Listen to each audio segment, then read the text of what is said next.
नमस्कार, Haryana at 9 PM news channel में आप सभी का स्वागत है। आइए आपको कराते हैं खबरों से अपडेट। दूसरे दिन भी प्रशासन राहत तक 5 बजे ही बंद हो गई खरगोदा शहर की बाजार। दबिश दुकान में व्यापारी कर रहे थे विरोध। व्यापारियों का कहना है कि जब 5 बजे तक कोरोना नहीं फैलता तो 2 घंटे में और क्या होता। खरगोदा शहर में 7 बजे तक तो वैसे ही बाजार बंद हो जाता था, इसलिए खरगोदा शहर के बाजार को 5 की बजाय 7 बजे बंद किया जाना चाहिए। उनका मानना है कि 5 बजे तक सरकारी दफ्तर खुले रहते हैं, इसके बाद ही व्यक्ति बाजार में आते हैं, लेकिन अब 5 बजे बाजार बंद होने से उन्हें भी परेशानी हो रही है। रेहड़ी व फड़ लगाने वालों पर भी काफ़ी असर पड़ा है। हालांकि उधर दूसरी तरफ प्रशासन कोरोना महामारी की तीसरी लहर को भागते हुए इस तरह की सख्ती बरत रही है। अगर महामारी पर कंट्रोल नहीं हो तो आने वाले समय में यह सख्ती और भी बढ़ाई जा सकती है। इससे सभी से मास्क लगाने, वैक्सीन की डोज लगाने व कोरोना संबंधित सभी नियमों का पालन करने के लिए प्रशासन द्वारा आग्रह किया गया है। Birla International School, new branch of Birla in your city, affiliated to CBSE. Create the best future for your children. Admission open, pre-nursery to 12th, medical, non-medical, commerce, humanities with Singapore study pattern. अंधेरी नगरी चौपट राजा वाली कहावत bank व समाज कल्याण विभाग के अधिकारियों पर सटीक बैठ रही है। खरगोदा के सिसाना गांव में एक अजीबोगरीब मामला सामने आया है, जो कि एक विधवा महिला के बच्चों की निराश्रित पेंशन काटने का मामला प्रकाश में है। विधवा महिला ने पूछा तो उसे बताया गया कि लड़की की उम्र 21 वर्ष हो चुकी है, इसलिए अब उसकी पेंशन रोकी गई है।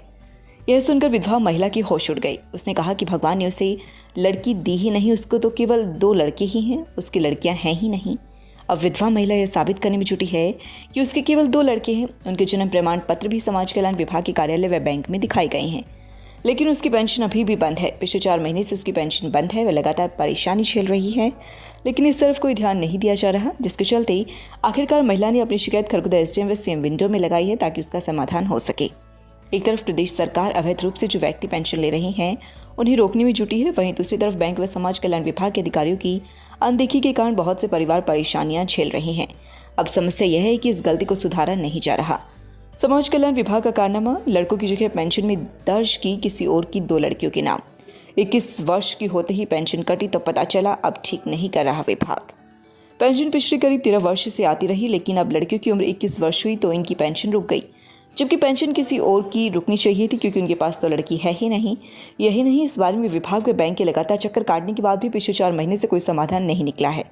दूसरी तरफ जिनकी बेटियां हैं उनके खाते में अभी तक पेंशन पहुंच रही है, जिसे ठीक भी नहीं किया जा रहा।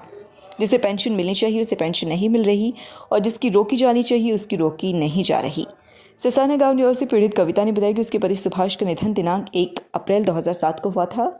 जिनके 2 बच्चे संसार व मनदीप की पेंशन वर्ष 2008 में बनी थी, जो कि संरक्षक के रूप में मेरा खाता क्रमांक 31/200315/0201 जो कि पंजाब नेशनल बैंक सिसाना में निरंतर आ रही है, जो कि पिछले 4 महीने से पेंशन नहीं आई। तो उसने जांच करवाई तो उसे समाज कल्याण विभाग सोनीपत से पता चला कि लड़की की उम्र 21 वर्ष होने के कारण उनकी पेंशन बंद की गई है।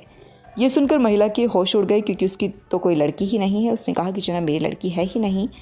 इसके बाद उसने रिकॉर्ड चेक कराया तो उसकी बैंक शाखा में उसके 2 लड़कों की जगह 2 लड़कियों का नाम दर्ज मिला। उसके लड़कों का नाम किसी दूसरे के खाते में चढ़ा दिया गया, जबकि मेरे बच्चों की पेंशन किसी और के खाते में डाली जा रही है। वह पिछले 2 महीने से कभी समाज कल्याण विभाग तो कभी बैंक के चक्कर लगा रही है, लेकिन इसकी समस्या का कोई हल नहीं निकला है।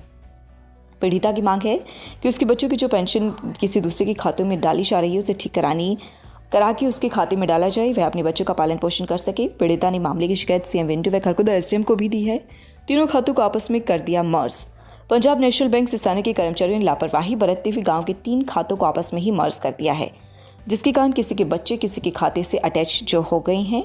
अब बैंक द्वारा उन्हें ठीक किया जाना चाहिए, लेकिन बैंक कर्मी ये कहकर पल्ला झाड़ रहे हैं कि पासवर्ड अब उनके पास नहीं है, अब वे इसे ठीक नहीं कर सकते। अब सवाल ये उठता है कि पीड़िता को न्याय कैसे मिलेगा। समाज कल्याण विभाग के असिस्टेंट समाज कल्याण अधिकारी से बातचीत की गई तो उन्होंने बताया कि पेंशन खातों में चेंज करने की पावर अब सोनीपत में नहीं है, वैसे बैंक की गलती है। इस मामले में बैंक को 2 बार पत्र लिखा जा चुका है, लेकिन अभी तक बैंक ने कोई कार्यवाही नहीं की है। अब शिकायत आती है वरिष्ठ अधिकारियों को इसकी सूचना भेजी जाए। Hello everyone, I the principal of AP Garg public school Kharkhoda Sampla road want to wish you a very very happy new year 2022। आप सभी को हमारी तरफ से नव वर्ष की हार्दिक शुभकामनाएं। अब तक क्या मेरा तो फर्स्ट ही इशू था, तो मैंने रिकमेंड जैसे एक दो से पूछा यहाँ के बारे में, सोनीपत के बारे में, तो उन्होंने मुझे सब ने ट्यूलिप ही रेफ़र किया था। And it's been the best experience of my life. सच में 9 मंथ्स में हम दोनों का जो एक्सपीरियंस रहा है बहुत ही अच्छा रहा है। It's been a great journey. किसी तरह की कोई प्रॉब्लम नहीं है। आप यहाँ पे स्टाफ से मिलिए, आप मैम से मिलिए, फैसिलिटीज़ टॉप क्लास फैसिलिटीज़ हैं। 3 दिन जैसे मेरा परसों हुआ था सिजेरियन मॉर्निंग में, आज डिस्चार्ज होंगी, तो 3 दिन का मेरा सबसे बहुत अच्छा एक्सपीरियंस रहा है। और मैं रिकमेंड करती हूँ, इनफैक्ट मैं खुद भी वर्किंग हूँ, तो मेरे ऑफिस में भी मेरी 2-3 कलीग्स हैं हु आर एक्सपेक्टिंग, तो मैंने उनको भी यही रिकमेंड किया है कि सोनीपत में अगर हो तो you must go to Tulip, one of the best hospitals I have ever visited. बहुत अच्छा है एक्सपीरियंस मेरा यहाँ पे। स्वागत है आपका Saini health care pharmacy, a complete health care centre में। हमारे यहाँ अंग्रेजी, देसी व पशुओं की दवाइयाँ, cosmetics, green tea, surgical items, हर प्रकार की vaccine, food supplements, trimmer, hair dryer आदि, wheelchair, thermometer, nebuliser, sugar machine wholesale rate पर मिलती है। लगातार खबरों से बनी रहने के लिए चैनल को लाइक, सब्सक्राइब और शेयर जरूर करें। धन्यवाद।